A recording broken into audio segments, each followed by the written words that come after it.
Assalamualaikum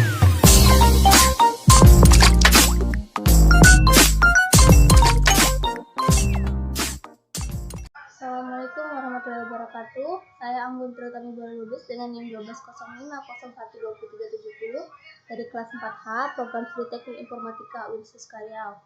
Nah, di sini saya akan membahas tentang proses, treat, dan status proses pada sistem operasi untuk memenuhi tugas ketiga dari program studi dari mata kuliah sistem operasi. Nah, sebelumnya kita akan membahas tentang perbedaan proses dan treat. Nah, sebelum membahas perbedaan dan proses dan treat, kita akan membahas tentang pengertian proses dan treat. Yang pertama, proses adalah serangkaian terus-menerus dari tindakan untuk mencapai hasil yang spesifik. Sedangkan treat adalah unit dari proses yang dieksekusi di antara sebuah proses. Nah, maka dari itu, treat merupakan bagian dari proses itu sendiri. Selanjutnya, tentang perbedaan proses dan treat.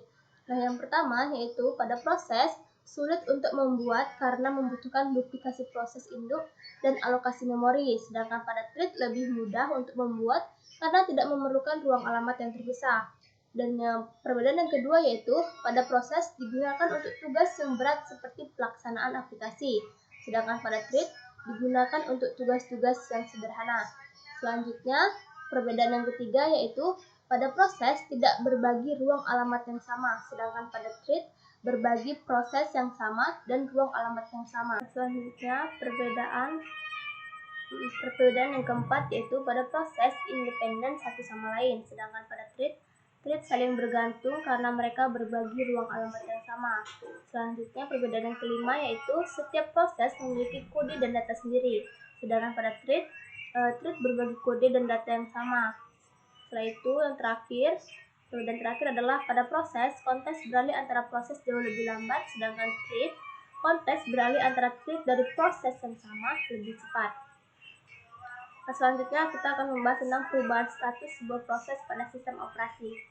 Nah, istilah status sebuah proses pada sistem operasi ada 5, yaitu yang pertama new, yaitu proses yang sedang dibuat atau dipersiapkan.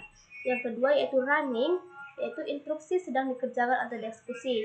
Yang ketiga yaitu waiting, merupakan sebuah proses menunggu beberapa peristiwa yang terjadi, termasuk penyelesaian input-output atau penerimaan sinyal. Yang keempat yaitu ready, yang merupakan proses sedang menunggu proses untuk diproses. Selanjutnya yaitu yang terakhir terminated, merupakan proses setelah selesai dijalankan atau itu adalah eksekusinya. Nah, ini merupakan diagram proses state. Yaitu yang pertama yaitu new, di mana proses sedang dipersiapkan. Selanjutnya, jika dia sudah selesai disiapkan, maka dia akan ready. Setelah ready, proses tadi akan dijadwalkan untuk pengiriman ke running. Nah, pada running akan terjadi 3 kondisi.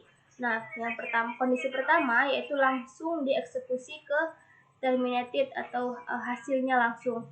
Yang kedua yaitu dia memerlukan interupsi sehingga akan kembali lagi ke ready dan dijadwalkan untuk pengiriman kembali, lalu kembali ke running dan dieksekusi lagi ke terminated atau hasilnya finishednya.